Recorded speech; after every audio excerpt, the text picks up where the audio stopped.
we have to find the sum of integers. In the first example, we have -3, -5, and -7.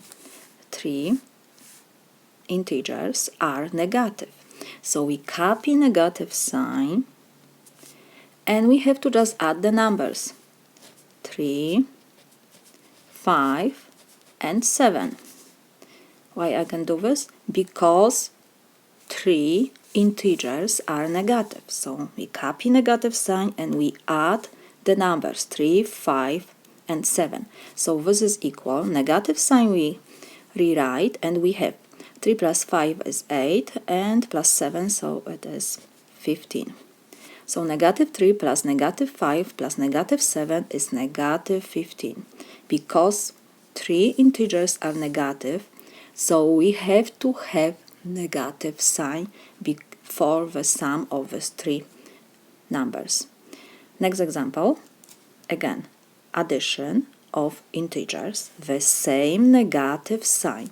So we copy negative sign and in parentheses we just write the numbers. We have 8 plus 8.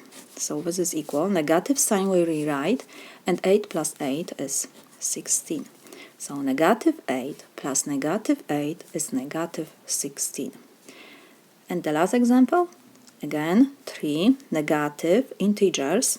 So we copy negative sign and in parentheses we just add these 3 numbers. So we have 40 plus 165 plus 435.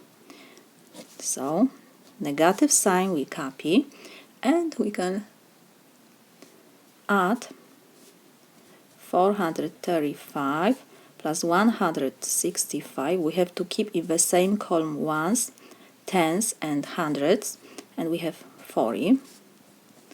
So 5 plus 5 is 10, so we have 0 and 1 we add to next column. 1 plus 3 is 4, plus 6 is 10, plus 4 is 14, so we have to write 4 and 1 we add to hundreds column. So 1 plus 4 is 5, plus 1 is 6. So we got 640. -40 plus -165 plus -435 is -640. This is my solution.